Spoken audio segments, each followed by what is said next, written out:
चलिए revision start करते हैं इंश्योरेंस क्लेम का। इंश्योरेंस क्लेम बेसिकली हमारे कोर्स में दो पार्ट में डिवाइडेड है। One is loss of asset. अगर हमारी असेट का नुकसान हो जाता है और हमें क्लेम लेना होता है, ये बिल्डिंग भी हो सकती है और स्टॉक भी हो सकता है, कोई और असेट भी हो सकती है, लेकिन जनरली हमारे कोर्स में स्टॉक का क्लेम है। अगर स्टॉक खराब हो जाएगा, आग लग गई और स्टॉक में आग लग गई, तो जो स्टॉक का लॉस होगा वो हम लोग इंश्योरेंस क्लेम के थ्रू रिकवर करना चाहेंगे। तो वो ज्यादातर इस चैप्टर के अंदर इंक्लूडेड है। बाई चांस एग्जाम में अगर कोई क्वेश्चन आया कंबाइन जिसमें लिखा जाए कि बिल्डिंग भी खराब हुई है या मशीनरी खराब हुई है, उसका भी क्लेम बताइए, तो नॉर्मली जितना लॉस हुआ होगा उतना आप इसको क्लेम कर दीजिएगा। अगर आपने क्वेश्चन नहीं भी किया है तो कोई घबराने की बात उसमें नहीं है।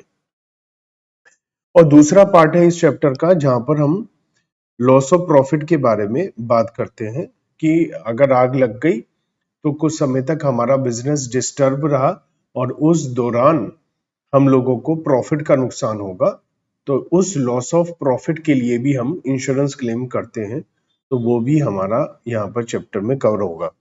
चलिए पहले हम बात करते हैं लॉस ऑफ स्टॉक के लिए। अगर हमारा माल जो है वो खराब हो गया है, चोरी हो गया या आग लग गई है, जनरली आग लग जाती है, तो आग लगने से हमारा जो स्टॉक का नुकसान हुआ है वो हम इंश्योरेंस कंपनी से क्लेम करेंगे। उसके लिए हमें सबसे पहले पता होना चाहिए कि जिस दिन आग लगी उस दिन हमारे पास स्टॉक कितना था। तो उसके लिए अगर हमें ग्रॉस प्रॉफिट रेशो दे रखा है तो हम एक मेमोरेंडम ट्रेडिंग अकाउंट बनाएंगे। मेमोरेंडम इसलिए क्योंकि ये उस दिन पूरे फुल ईयर का नॉर्मली जो बनता है वो नहीं होगा। ये शुरुआत होगी उस दिन से जिस दिन से at the beginning of year, और ये बनेगा जिस दिन आग लगी है उस दिन तक के लिए। सपोज 1 अप्रैल को 22 है, 24, 25 कुछ भी हो, ये पुराना लिखा था। 1 अप्रैल 22 को हमारा ईयर स्टार्ट हुआ और 2 नवंबर को 22 को आग लग गई। तो 1 अप्रैल से 2 नवंबर तक के पीरियड के लिए हम मेमोरेंडम ट्रेडिंग अकाउंट बनाएंगे to find out stock on the date of 2 November कितना हमारे पास था। तो ओपनिंग स्टॉक हमें दे रखा होगा, परचेजेस दे रखा होगा, परचेज रिटर्न है तो लेस हो जाएगा, डायरेक्ट एक्सपेंसेस सेल दे रखा होगा, सेल रिटर्न है तो लेस हो जाएगा। अब यहाँ पर दो चीजें नहीं है, वो है जीपी एंड क्लोजिंग स्टॉक। तो हमें जीपी रेशो दिया होगा, हमें क्या दे रखा होगा, जीपी रेशो, और उस जीपी रेशो को सेल पर, नेट सेल पर अप्लाई करके हम जीपी निकाल लेंगे। और जैसे ही हमारा जीपी आ जाएगा, जैसे ही हमारा जीपी आ जाएगा वैसे ही हमारी बैलेंसिंग फिगर क्लोजिंग स्टॉक आ जाएगी। तो कहने का मतलब ये है कि हमें क्लोजिंग स्टॉक चाहिए, बैलेंसिंग फिगर, और उसके लिए हम जीपी सेल पर लगा देंगे और हम निकाल लेंगे। अब हमें ये पता चल गया कि जिस दिन आग लगी है उस दिन हमारे पास कितने का स्टॉक था। तो value of stock on the date of fire हमें पता चल गया। फॉर एग्जाम्पल 50,000 रुपीज का हमारा उस दिन स्टॉक था। इसमें से हम लेस करते हैं जो हमारे पास माल बच गया। मान लिया कुछ भी माल नहीं बचा, तो हमें पता चलेगा लॉस ऑफ स्टॉक कितना हो गया, माल कितने का खराब हो गया। तो 50,000 का माल खराब हो गया। अब अगर इंश्योरेंस पॉलिसी हमने 50,000 या उससे ज्यादा की करा रखी है तो पूरा क्लेम मिल जाएगा। अगर इंश्योरेंस पॉलिसी सपोज 40,000 की है तो हमें क्लेम जो मिलेगा वो 40,000 का मिलेगा। अगर पॉलिसी हमारी 60,000 है तो क्लेम 50,000 मिलेगा, 60 नहीं मिलेगा, क्योंकि क्लेम कभी भी एक्चुअल लॉस से ज्यादा नहीं हो। आपका अगर लॉस ही 50 का हुआ है तो आपको 60,000 पॉलिसी के किस खुशी में मिल जाएंगे, इस बात का आपको ध्यान रखना। अब एक और थोड़ी सी बात है, मान लिया आपके पास 20,000 रुपए का माल बच गया, तो 30,000 का लॉस ऑफ स्टॉक हुआ और आपकी पॉलिसी मान लिया 60,000 की है, तो कोई दिक्कत नहीं है, जो भी आपका कम है 30,000 आपको क्लेम मिल जाएगा। लेकिन प्रॉब्लम तब होती है जब आपकी पॉलिसी 40,000 की है। तो आप में से कुछ स्टूडेंट कह सकते हैं कि पॉलिसी 40 की है और लॉस 30,000 का हुआ, तो हमें 30,000 का क्लेम मिलेगा। Answer is no. उसका एक रीजन है। उसका रीजन ये है कि आपके पास जो माल था 50,000 रुपए का था, 50,000 का माल था on the date of fire, जिसमें से इंश्योर्ड माल 40,000 का था। It means 80%। और इसमें से कुछ माल, ये क्या था, ये जो माल है 80% ये इंश्योर्ड माल है, और कुछ माल था अनइंश्योर्ड। कुछ माल ऐसा था जो इंश्योर्ड नहीं था 20%, दैट इज 10,000। अब आप ये नहीं कह सकते कि मैंने पॉलिसी 40,000 रुपए की ली है और जो माल खराब हुआ 30,000 का है, तो मुझे पूरा क्लेम मिलना चाहिए। तो वहां आपका लॉजिक क्या है? आप ये कह रहे हो मेरे पास 50,000 का माल था, 40,000 का इंश्योर्ड माल था, 10,000 का माल अनइंश्योर्ड था या नॉट इंश्योर्ड था, और आप ये कह रहे हो कि जो आग है, आग आग लगी तो आग को पता था माल कौन सा इंश्योर्ड है, तो आग ने इंश्योर्ड माल ही खराब करा, और इंश्योर्ड में से 30,000 रुपए के माल पर आग लग गई, और क्योंकि सारा माल इंश्योर्ड था हमें पैसा चाहिए 30,000 रुपए। तो इस लॉजिक से तो इंश्योरेंस वाले कह सकते हैं, इस लॉजिक से तो इंश्योरेंस वाले कह सकते हैं कि आग लगेगी तो पहले वो अनइंश्योर्ड माल को जलाएगी, उसके बाद इंश्योर्ड माल को जलाएगी। तो इंश्योरेंस क्लेम वाले इस लॉजिक से बोलेंगे कि जो 30,000 रुपए का आपका नुकसान हुआ है, इसमें से 10,000 रुपए का जो माल है वो अनइंश्योर्ड था, वो तो हम कुछ देंगे नहीं, आपको 20,000 रुपए देंगे। तो ऐसे लड़ाई झगड़ा बढ़ जाएगा। तो इस लड़ाई झगड़े से हटने का एक ही, कम करने का एक ही रास्ता है कि जो आग है उसे पता नहीं है कि कौन सा माल इंश्योर्ड है और कौन सा अनइंश्योर्ड है। तो हम मानेंगे इंश्योर्ड और अनइंश्योर्ड 4:1 के रेशो में है, तो इसी रेशो में माल खराब हुआ है। इंश्योर्ड 30,000 रुपए का आपका लॉस हुआ है, तो 4 और 1 के रेशो में ही लॉस हुआ है। 4/5 इंश्योर्ड माल है और 1/5 अनइंश्योर्ड है। आपको क्लेम मिलेगा इंश्योर्ड के लिए, तो आप क्या करेंगे? आपको इस पे क्लेम मिलेगा 30,000 इंटू 4/5। तो आपको इतना जो है क्लेम मिलेगा। तो ये एक बिल्कुल लॉजिकल बात है कि आपको जो क्लेम मिलेगा वो 24,000 रुपए का मिलेगा। तो यहाँ पर इंपॉर्टेंट बात क्या है, आपको क्या बात ध्यान रखनी है? इसे बोलते हैं एवरेज क्लॉज। इसे क्या बोलते हैं? Average clause. तो ये क्या कहती है? फॉर्मूला है इसका, लेकिन ये वही है बात जो मैं कह रहा हूँ। लॉस ऑफ स्टॉक, या लॉस ऑफ स्टॉक लिखा है मैंने यहाँ पर ये नहीं लिखा है stock on the date of fire, क्योंकि जो उस दिन है 50,000 का, लेकिन माल तो 30,000 का ही खराब हुआ है। Loss of stock into policy divide by stock on the date of fire, मतलब उस रेशो में। तो इसे एवरेज क्लोज बोलते हैं। ये लगाएंगे हम और नेट क्लेम हम पता लगाएंगे।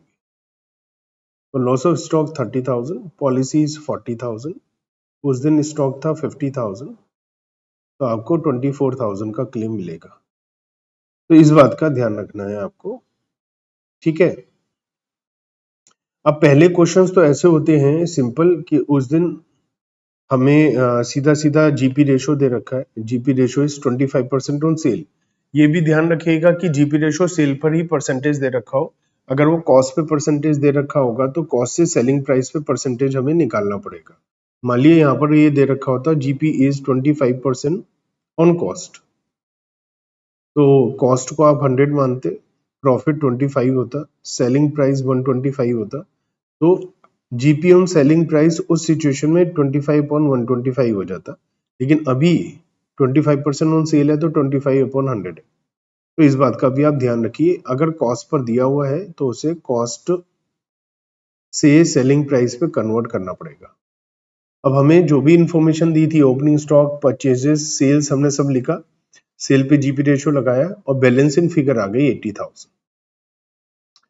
अब 80,000 बैलेंसिंग फिगर आई और हमारे पास पॉलिसी है 95,000 की और कोई भी माल बचा नहीं है।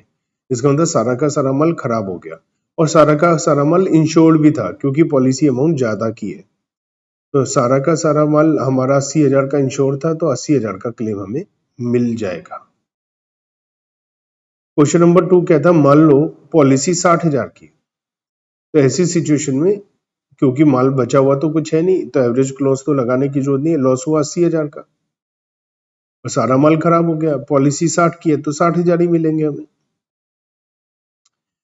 पार्शियल लॉस के केस में एवरेज क्लॉज एप्लीकेबल होती है, जो मैंने आपको बताया, और एवरेज क्लॉज का फॉर्मूला भी बताया, loss of stock into sum assured upon insurable amount means stock on the date of fire. तो जो अभी हमने क्वेश्चन देखा उसी में मान लेते हैं हमने जो माल बचा लिया वो एक 5600 का माल बच गया और कुछ माल खराब था वो 16 का बिक जाएगा। इसका मतलब टोटल 21,600 रुपए, 21,600 का माल बचा लिया आउट ऑफ 80। तो हमारा जो माल खराब हुआ 58,400 का हुआ, पॉलिसी 60,000 की। अब आप ये नहीं कह सकते 60,000 की पॉलिसी है, लॉस हुआ 58,400 तो सारा क्लेम मिल जाएगा, यहाँ पर आप बेवकूफ हो जाएंगे। तो बेवकूफी से बचने के लिए हर क्वेश्चन में आपको कंपेयर करना है insurable amount means stock on the date of fire, है ना, और पॉलिसी अमाउंट कि पॉलिसी कितने की आपने करा रखी है, या पॉलिसी कम की है तो आपको क्लेम कम ही मिलेगा, है ना। तो 6/8 के रेशियो में ही क्लेम मिलेगा। तो आपका लॉस हुआ 58,400, आपको क्लेम 43,800 मिलेगा। इस बात का थोड़ा ध्यान रखिए। एंट्री क्या होती है, लॉस ऑफ स्टॉक की, stock loss by fire to trading या परचेजेस, और फिर इंश्योरेंस क्लेम जो क्लेम एक्सेप्ट हो गया, बाकी P&L में जो लॉस हो गया। ये हम 11th क्लास में जनरल एंट्री सीखते हैं, तो उम्मीद है इस एंट्री में तो आपको कोई टेंशन नहीं होनी चाहिए। थोड़े से क्वेश्चंस हमारे अच्छे लेवल के आने शुरू होते हैं, जहां पर हमें बता रखा है जीपी रेशो ऑलरेडी दे रखा है, साल के शुरू का स्टॉक दे रखा है 15,000, हम वो लिख देंगे। और आग लग गई बता रखा है माल कितना, अप्रूवल के लिए जो माल भेजा है वो क्रेडिट साइड में आ जाता है। अप्रूवल के लिए जो माल भेजा है सेलिंग प्राइस पे भेजा होता है, वो माल हमारे पास है नहीं, तो उसमें आग कैसे लगेगी, तो इसलिए वो क्रेडिट में आ जाएगा, सेल लिख देंगे। यहाँ पर हमें क्रेडिटर्स के बारे में जानकारी दी गई है, पेमेंट वगैरह सब कुछ, लेकिन हमें ये नहीं बताया परचेजेस कितनी है। तो हम क्रेडिटर्स अकाउंट बनाएंगे और बैलेंसिंग फिगर हम परचेजेस निकाल लेंगे। तो इस बात का हमें ध्यान रखना है कि बैलेंसिंग फिगर हम परचेजेस निकालकर उस परचेजेस को हम परचेजेस को ट्रेडिंग अकाउंट में लिख देंगे, और फिर उसमें से हम परचेजेस रिटर्न लेस करके नेट परचेजेस आ जाएगी। और कुछ वर्कर्स हैं उनके लिए वेजेस की बात है तो वो भी हमारा ट्रेडिंग अकाउंट में आ जाता है। तो थोड़ी सी एक्स्ट्रा इंफॉर्मेशन है, काम वही करना है। जब हमें पता चल जाएगा कि 12,700 रुपए का माल था, जिसमें से 2800 का माल बच गया, तो 9900 का माल खराब हो गया। अब ये इंश्योरेंस हमारा 12,700 या उससे ज्यादा होना चाहिए, लेकिन इंश्योरेंस है 12,000, तो पूरा क्लेम कभी नहीं मिलेगा क्योंकि हमारा इंश्योरेंस अमाउंट कम है। तो वही रेशो हो जाएगा, और जो लॉस है उसको रेशो में रिड्यूस कर देंगे तो 9354 का लॉस हो जाएगा। अगर जीपी रेशो नहीं दे रखा हम लोगों को, तो हमें क्या करना पड़ेगा, जीपी रेशो नहीं दिया तो पिछले साल की हमें डिटेल्स इंफॉर्मेशन दे रखी होगी, तो पिछले साल का हम ट्रेडिंग अकाउंट बनाएंगे लास्ट ईयर का, और वहां से जीपी रेशो निकालेंगे, और उस जीपी रेशो को हम करंट ईयर के मेमोरेंडम अकाउंट में अप्लाई करेंगे। जैसे आग लगी है मई 2011 में, क्वेश्चन नंबर 5 की बात करें, और ईयर जनवरी टू दिसंबर है, तो 2010 की भी इंफॉर्मेशन दे रखी है, मतलब जिस साल आग लगी है उससे पिछले साल की, क्योंकि हम लोगों को इस क्वेश्चन के अंदर जीपी रेशो नहीं दिया। तो हम ट्रेडिंग अकाउंट बनाएंगे पिछले साल का, उसका ओपनिंग स्टॉक लिखेंगे, और जो इस साल का ओपनिंग है वो पिछले साल का क्लोजिंग रहा होगा वो लिखेंगे, परचेजेस पिछले साल की है वो लिखेंगे, परचेजेस सेल है पिछले साल की वो लिख देंगे। तो बैलेंसिंग फिगर जीपी आ जाएगा। जीपी रेशो निकालेंगे जिसका फॉर्मूला होता है GP upon net cell into 100, और हमारा 50% का जीपी आ गया। फिर हम अब मेमोरेंडम ट्रेडिंग अकाउंट बनाएंगे इस साल का, साल के शुरू से लेके आग लगने की तारीख तक का, पिछले साल का क्लोजिंग, इस साल का ओपनिंग, इस साल की परचेजेस 176 दे रखी है, इस साल की सेल 210 दे रखी है, जीपी हम लगा देंगे तो 2,10,000 पर 50% हम जीपी लगा देंगे, तो इस साल का हमारा जीपी भी आ गया। फिर बैलेंसिंग फिगर आ जाएगी closing stock on the date of fire, और हमें सैल्वेज वैल्यू भी दे रखी है 11,000 रुपये। हमने सैल्वेज वैल्यू लेस करके लॉस ऑफ स्टॉक निकाला। अब हमें इस क्वेश्चन के अंदर पॉलिसी अमाउंट नहीं दे रखी है, तो हम मानते हैं पूरा माल इंश्योर होगा, यही क्लेम हम कर देंगे। तो हमारे पास कुछ क्वेश्चंस ऐसे होते हैं जहां पर पिछले साल का भी ट्रेडिंग बनाना होता है। यहाँ थोड़ा सा और एक्स्ट्रा बात आई है कि हमारा पिछले साल और करंट ईयर के बीच में प्राइस में डिफरेंस आ रहा है। जैसे लिखा है कि करंट ईयर की जो परचेजेस कॉस्ट है वो 10% इंक्रीज हो गई है और सेलिंग प्राइस 5% इंक्रीज हो गया। अब प्रॉब्लम क्या है, जो पिछले साल का हम जीपी निकालेंगे, पिछले साल का जीपी निकालेंगे, वही क्वेश्चन है। तो लास्ट ईयर का हमारा जब जीपी रेशो आएगा वो 50% आएगा। अब जीपी रेशो 50% आ गया, but it is based on the last year price. इस साल तो कुछ चेंजेस आ गए, तो हमारा जो पिछले साल का क्लोजिंग है ये तो पुराने रेट पर ही है, पिछले साल के प्राइस पर ही है, तो इसमें तो कोई टेंशन की बात नहीं है।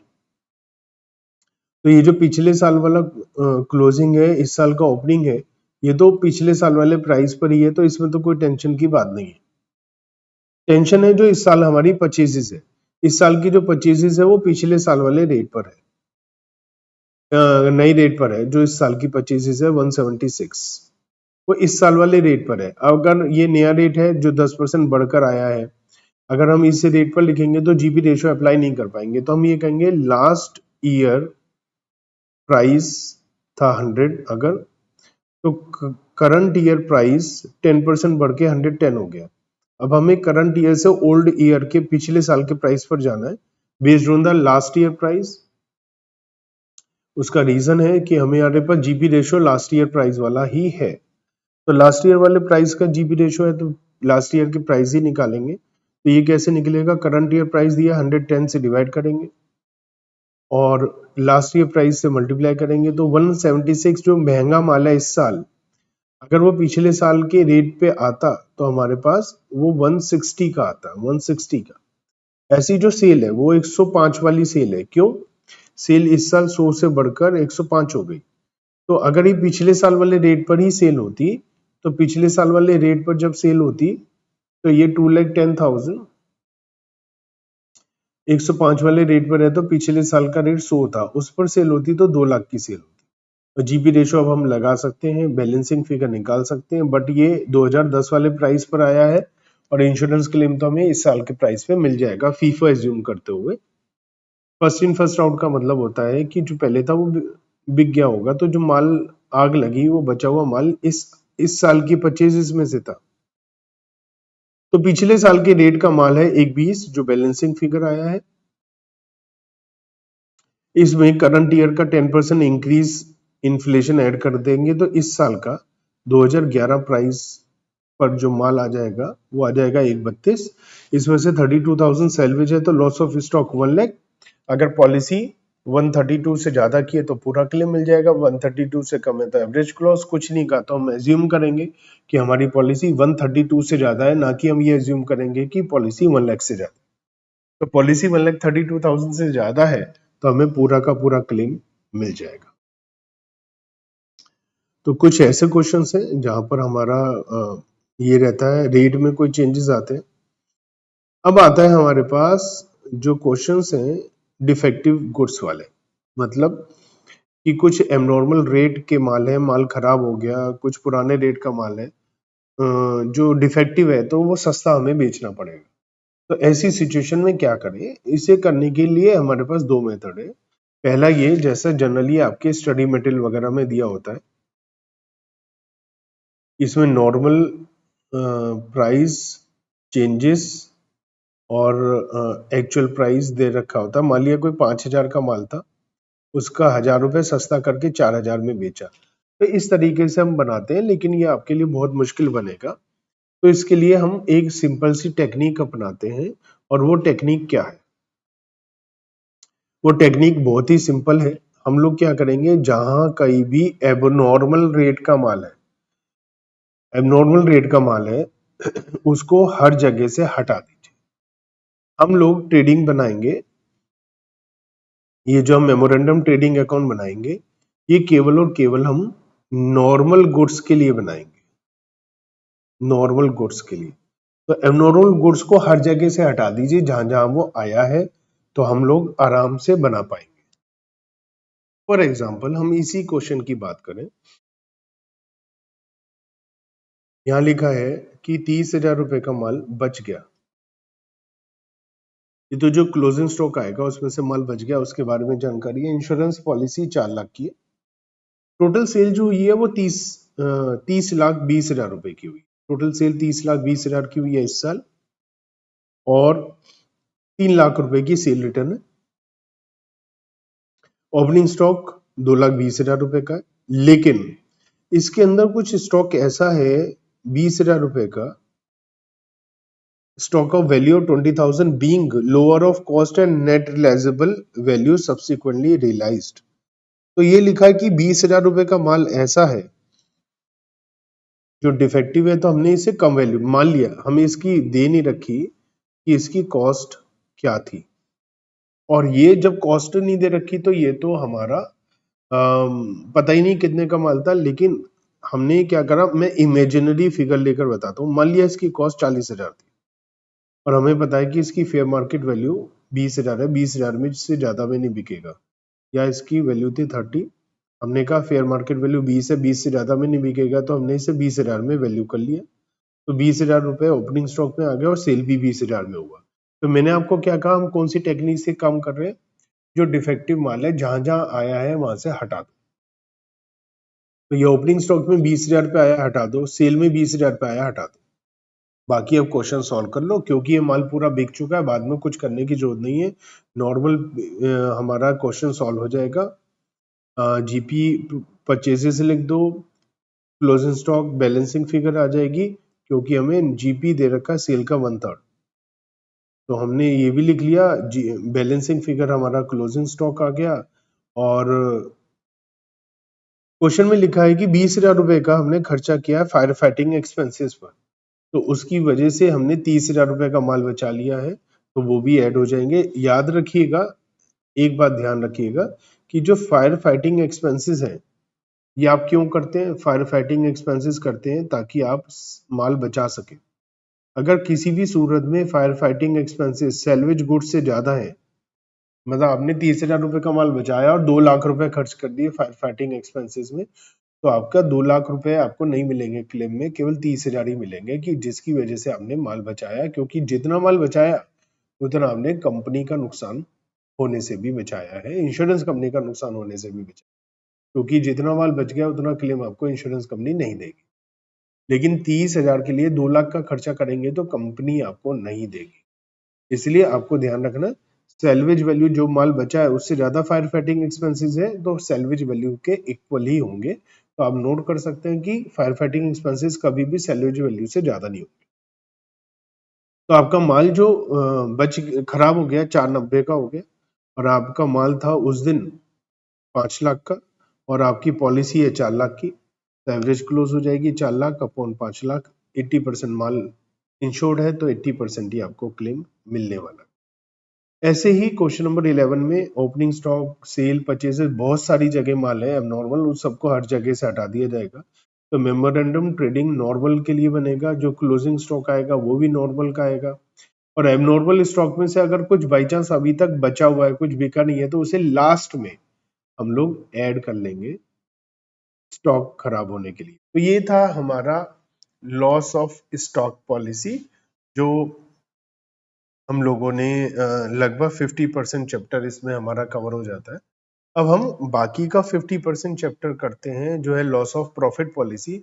और ये लॉस ऑफ प्रॉफिट पॉलिसी एक ही जैसे टाइप पर चलती है। अगर आपको एक क्वेश्चन सन में आ गया तो आप सारे कर पाएंगे, अदरवाइज कोई भी आप नहीं कर पाएंगे।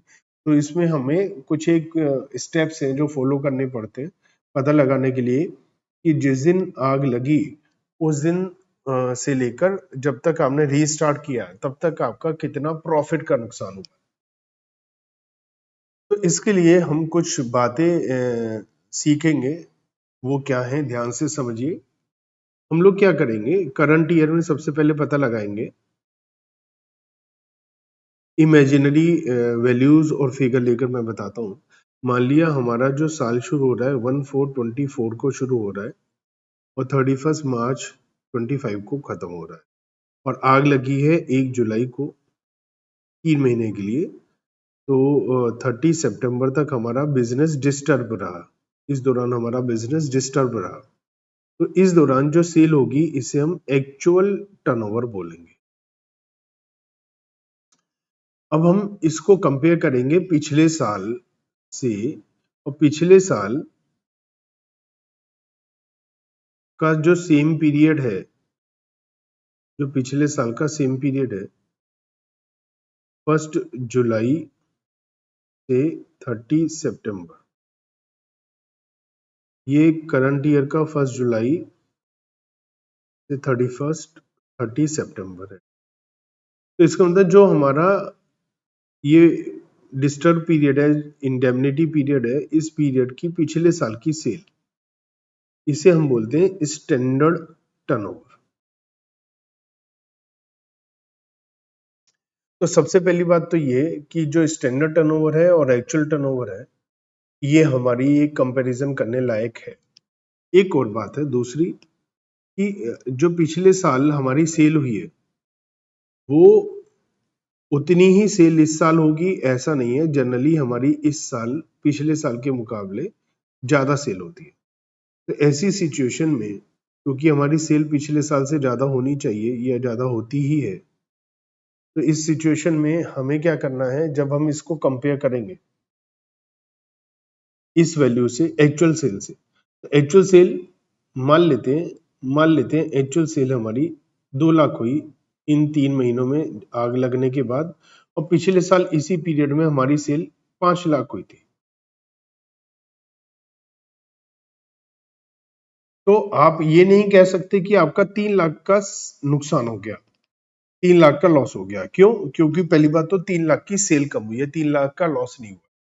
3 लाख की सेल कम हुई है, सेल पे तो आपका कुछ जीपी रेशो होता होगा, उतना नुकसान हुआ।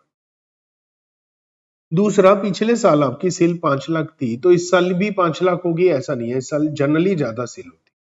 वो ट्रेंड क्वेश्चन में दे रखा होगा या ऐसी इंफॉर्मेशन दे रखी होगी कि आप उस ट्रेंड का पता लगा पाए। तो पिछले साल मान लिया बोल रखा 10% इंक्रीजिंग ट्रेंड है, इस साल हमारी सेल 10% बढ़ती है। तो हमारी जो स्टैंडर्ड टर्नओवर है 5 लाख है, इसे हम कन्वर्ट करेंगे एडजस्टेड स्टैंडर्ड टर्नओवर में, विच विल बी 5,50,000। और ये क्या होती है? ये होती है standard sale, standard turnover plus trend minus plus minus trend. क्योंकि अगर हमारी सेल क्वेश्चन में लिखा 10% कम होती है तो कम कर देंगे, ज्यादा होती है तो ज्यादा कर देंगे। तो पिछले साल इसी पीरियड में 5 लाख की सेल हुई थी, इस साल 10% बढ़कर 5.5 होनी चाहिए थी, और आपकी सेल हुई 2 लाख। तो इन दोनों को कंपेयर करके आपको पता चलेगा लॉस ऑफ स्टॉक कितना हो गया, लॉस ऑफ सेल कितनी हो गई, आपकी सेल का कितना नुकसान हो गया, ये आपको पता चलेगा। तो अगर सेल का नुकसान हुआ है आपका 3,50,000 का, तो इसमें आपका लॉस प्रॉफिट का 350 नहीं हुआ है।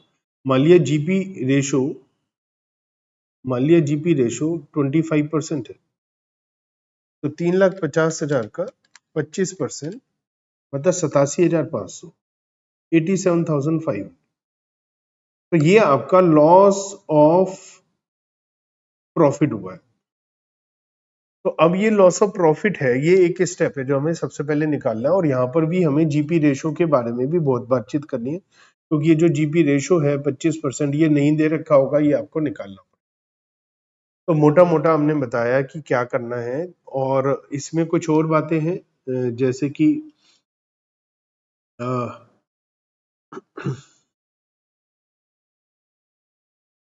ये जो है पिछले साल की जो सेल होती है इसे हम टर्नओवर बोलते हैं। जो पिछले साल की सेल होती है, इस पिछले साल की सेल को हम बोलते हैं टर्नओवर। तो पिछले साल की जो सेल्स होती है इसे टर्नओवर बोलते हैं। और आग लगने से जिस दिन आग लगी उस आग लगने से पिछले 12 महीने की सेल को एनुअल टर्नओवर बोलते हैं।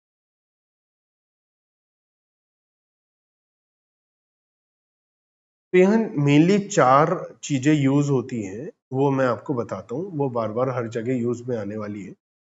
पहली होती है एक्चुअल टर्नओवर।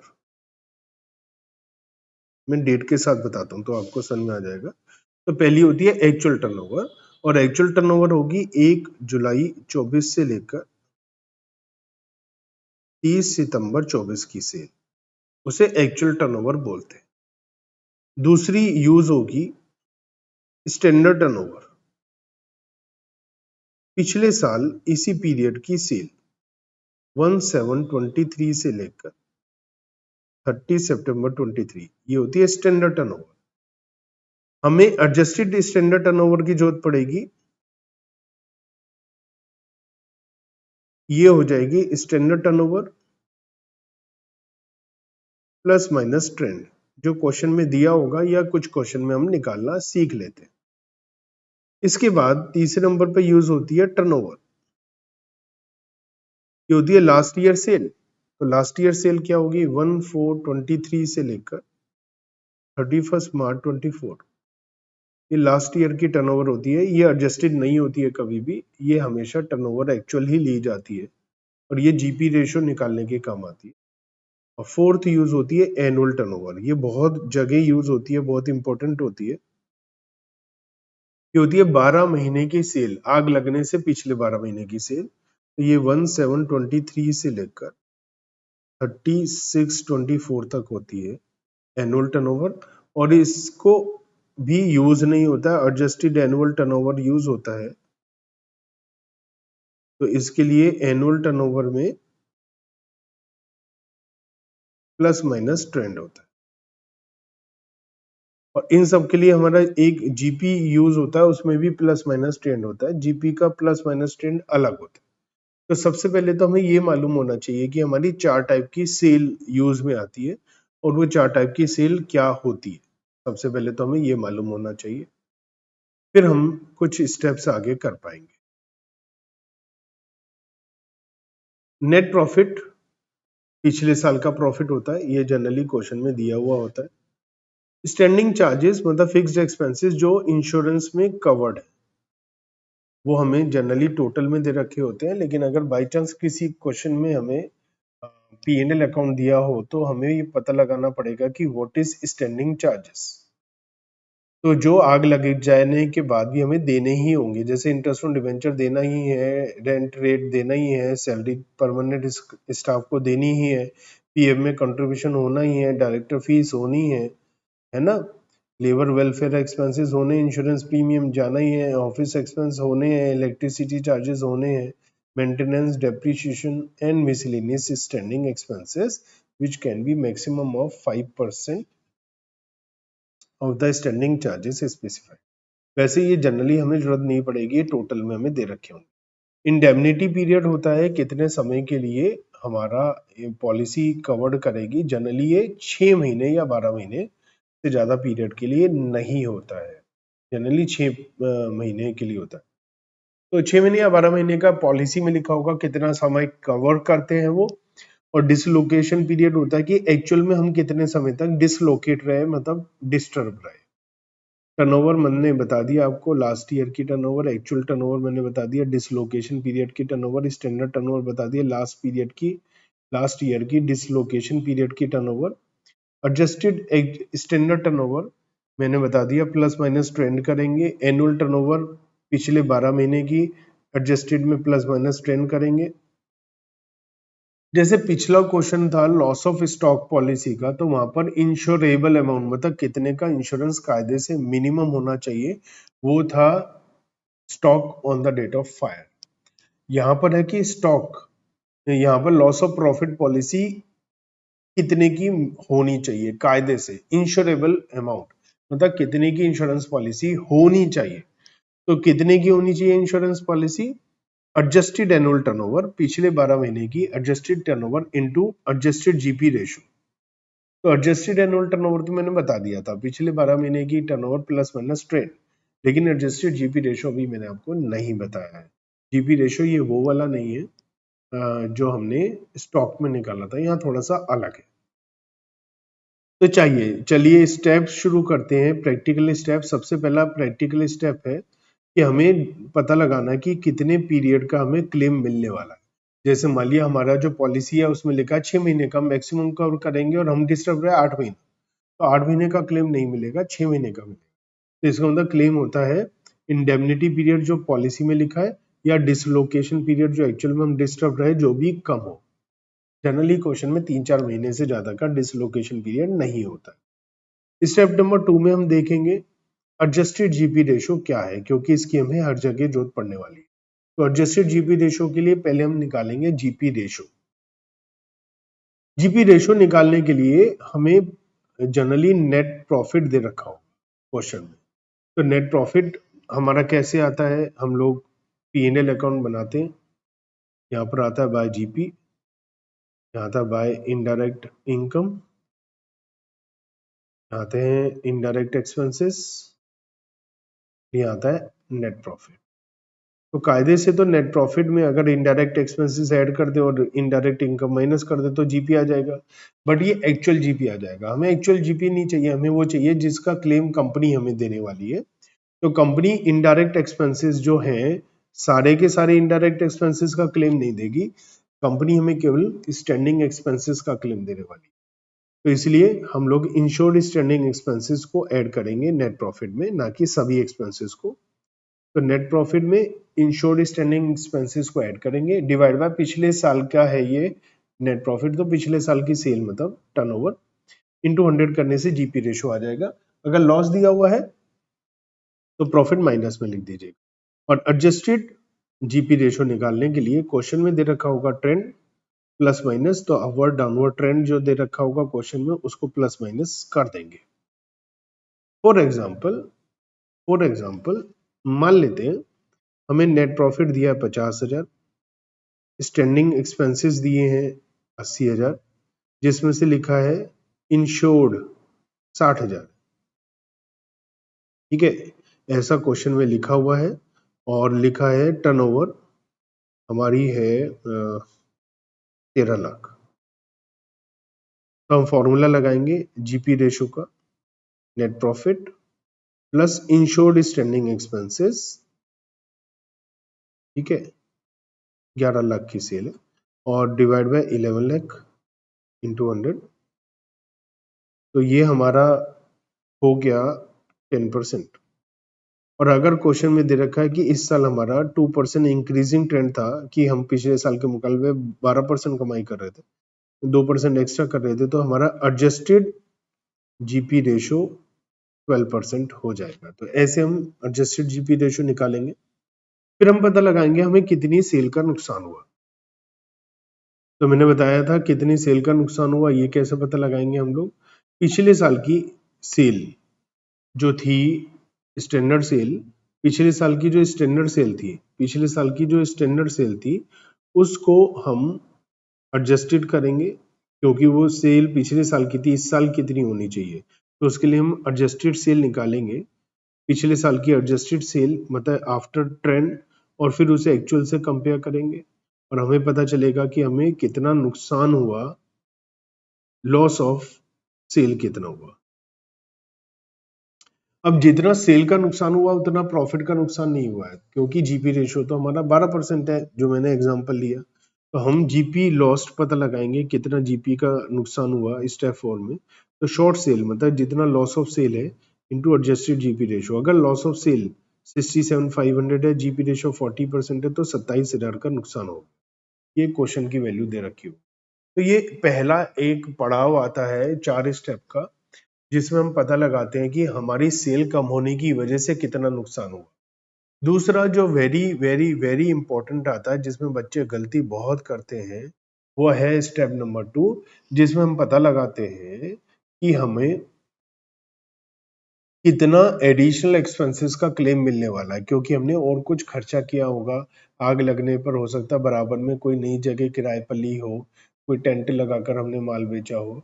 तो जो एडिशनल एक्सपेंसेस हैं या फायर फाइटिंग एक्सपेंसेस हैं, उनका हम क्लेम मांगेंगे। तो जैसे पिछली बार भी मैंने बताया था लॉस ऑफ स्टॉक पॉलिसी में भी कि जितना माल आपने बचाया है उससे ज्यादा का आपको एक्स्ट्रा एक्सपेंसेस का क्लेम नहीं मिलेगा। पता चला 30,000 रुपए का माल बचाया और 2 लाख रुपए आपने खर्च कर दिए तो 2 लाख नहीं मिलेंगे। उसी प्रकार यहाँ पर भी अगर आपने एडिशनल एक्सपेंसेस किए हैं और उस पर आपने 2 लाख की सेल बचाई, 2 लाख पर 10% 20,000 रुपए का प्रॉफिट बचाया और खर्चे कर दिए 50,000, तो आपको 50,000 का क्लेम नहीं मिलेगा, 20,000 का मैक्सिमम मिलेगा। तो उसके लिए यहाँ पर दो बातें हैं। क्या है? नंबर वन, आपको एक तो यहाँ पर कहते हैं कि जो खर्चा किया आपने वो भी 100%, क्योंकि यहाँ पर एक्सपेंस कर रहे हैं और एक्सपेंसेस में कुछ एक्सपेंस इंश्योर्ड है और कुछ अनइंश्योर्ड है स्टैंडिंग एक्सपेंसेस में। तो इन्होंने कहा पहले तो आप प्रोपोर्शनेट एक्सपेंसेस करिए कि कितना इंश्योर्ड है। कैसे आएगा? Increase cost of working. Increase cost of working का मतलब है एडिशनल एक्सपेंसेस, इसको हम देखेंगे कितना इंश्योर्ड है। तो कैसे पता चलेगा? इसे मल्टीप्लाई करेंगे GP on adjusted annual turnover, मतलब इंश्योरेबल अमाउंट, मतलब पिछले साल आग लगने से पिछले 12 महीने की सेल प्लस माइनस ट्रेंड, उसके ऊपर जीपी एडजस्टेड लगाएंगे और ये देखेंगे कि पिछले 12 महीने का प्रॉफिट कितना है और इस पिछले 12 महीने को प्रॉफिट को डिवाइड कर देंगे प्लस अनइंश्योर्ड एक्सपेंसेस। अब नोमिनेटर में कम अमाउंट है, डिनोमिनेटर में ज्यादा अमाउंट है, तो अपने आप ही हमारा रेशो अमाउंट कम आने वाला है। तो इसलिए हम लोग इसको फॉर्मूले को लगाएंगे। तो ये फॉर्मूला कैसे काम करेगा? इमेजिनरी फिगर लेकर बताता हूँ। मान लिया हमारा 40,000 रुपए का एडिशनल खर्चा हुआ और पिछले साल की जो सेल पर जीपी आ रहा था, सेल थी मान लिया 5 लाख, जीपी था 20%, तो ये 1 लाख हो गया। तो यही सेम अमाउंट नीचे है 5 लाख का 20%, और इसमें अनइंश्योर्ड एक्सपेंसेस मान लिया 20,000 थे, वो ऐड कर देंगे। हमारा हो जाएगा 40,000 इंटू 1 लाख डिवाइड बाय 1,20,000। तो ये अपने आप प्रोपोर्शनेटली कम अमाउंट आ जाएगी। तो ये तो फर्स्ट पॉइंट हो गया। दूसरा, हम ये देखेंगे कि आपने जो ये अमाउंट आया है ना, क्या है? 33,333 रुपए। तो देखेंगे आपने ये खर्चा किया जो हम अलाउ करने वाले हैं, आपने प्रॉफिट कितना बचाया। कहीं ऐसा तो नहीं है आपने खर्चा किया इतना और प्रॉफिट बचाया 2,000 रुपए, तो हम आपको 2,000 से ज्यादा नहीं देंगे। तो सेकंड पॉइंट में ये देखेंगे कि आपने कितना इंश्योरर का पैसा बचाया प्रॉफिट बचाने से। तो ये कैसे पता चलेगा? ये पता चलेगा एडिशनल खर्चे से कितनी आपने सेल करी और उस पर कितना प्रॉफिट कमाया। मतलब मान लिया आपने एडिशनल सेल जो करी है, इसकी वजह से वो 50,000 रुपए करी है। 50,000 पे आपने जीपी रेशो 20,000, 20%, मतलब आपने टोटल 10,000 रुपए का प्रॉफिट कमाया खर्चा करके। और खर्चा कर दिया आपने 40,000, जिसमें से 33,333 हम अलाउ करने वाले हैं। तो हमने खर्चा किया 33,333 और उस पर प्रॉफिट बचाया 10,000 का। तो ये कह रहे हैं कि भैया हम आपको ये अलाउ नहीं करेंगे, केवल 10,000 ही अलाउ करेंगे। क्या एक इंपॉर्टेंट बात क्या है? एक इंपॉर्टेंट बात यह है कि अगर आप लोगों को ये नहीं बताया गया कि एडिशनल एक्सपेंसेस से कितनी सेल हुई है, या तो बता रखा हो कि एडिशनल एक्सपेंसेस करने से इतनी सेल हुई है, नहीं बताया तो जितनी भी एक्चुअल सेल है, जितनी भी डिसलोकेशन पीरियड की एक्चुअल सेल है, हम सारी की सारी सेल एज्यूम कर लेंगे एडिशनल एक्सपेंसेस की वजह से ही हुई होगी। उसके बाद हम आते हैं ग्रॉस क्लेम निकालने की तरफ कि कितना हमारा लॉस ऑफ प्रॉफिट था स्टेप नंबर 4 में, फिर स्टेप 5 में एडिशनल एक्सपेंसेस का कितना क्लेम है। और अगर कोई सेव हुए हैं हमारे स्टैंडिंग इंश्योर्ड स्टैंडिंग एक्सपेंसेस, वो सेविंग हुई है, हमारा खर्चा नहीं हो पाया, तो वो माइनस भी हो जाएगा और हमारे को ग्रॉस क्लेम निकलेगा। अब अगेन यहाँ पर एवरेज क्लोज लगेगा। एवरेज क्लोज के लिए हम इंश्योरेबल अमाउंट और एक्चुअल पॉलिसी अमाउंट को कंपेयर करेंगे। मैंने आपको बताया था इंश्योरेबल अमाउंट क्या है। इंश्योरेबल अमाउंट है पिछले 12 महीने की सेल, एनुअल टर्नओवर को एडजस्टेड करिए और उसके ऊपर हम एडजस्टेड जीपी रेशो लगाएंगे। तो इंश्योरेबल अमाउंट क्या है? Adjusted GP ratio into adjusted annual turnover. तो ये है हमारा इंश्योरेबल अमाउंट और ये पॉलिसी। अगर पॉलिसी मान लिया 40,000 है और इंश्योरेबल अमाउंट 30 है, पॉलिसी ज्यादा है हमारी, तो कोई टेंशन ही नहीं है, हमें पूरा क्लेम मिल जाएगा। जितना भी ग्रोस क्लेम लगाया सारा नेट क्लेम मिल जाएगा। लेकिन अगर पॉलिसी कम है, मान लिया पॉलिसी 30,000 की है और इंश्योरेबल अमाउंट है 40,000, तो इसका मतलब आपने कम अमाउंट की पॉलिसी करा रखी है, तो प्रोपोर्शनली आपको क्लेम भी कम मिलेगा। तो इसके लिए हम ग्रोस क्लेम जो आया है इसको पॉलिसी अमाउंट से मल्टीप्लाई और इंश्योरेबल अमाउंट से डिवाइड, वैसे ही जैसे हमने पहले किया था, और हम प्रोपोर्शनेट क्लेम कम कर देंगे। तो ये तो रिवीजन क्लास है, और रिवीजन क्लास आपको तभी समझ में आती है जब आपने पहली बार कर रखा हो। अगर आप सीधा पहली बार करने लगेंगे तो आपको ये समझ में नहीं आएगा भी, ये तो एक बात तय है। अब कुछ क्वेश्चंस ऐसे होते हैं जहां पर हम लोगों को ट्रेंड निकालना पड़ता है, इंक्रीजिंग या डिक्रीजिंग ट्रेंड निकालना पड़ता है। और यहाँ पर हमें कैसे इंक्रीजिंग डिक्रीजिंग ट्रेंड निकालना है, उसके लिए बहुत ही अच्छा एग्जांपल है हमारे पास क्वेश्चन नंबर 16। देखिए हमारा जो पिछले 4 साल की सेल दे रखी है, इसके अंदर ट्रेंड निकालने को बोला जाएगा। नहीं बोला तो हमें खुद भी करना है। यहाँ देखिए 1 लाख से सेल 1,20 हो गई, 20% बढ़ गई।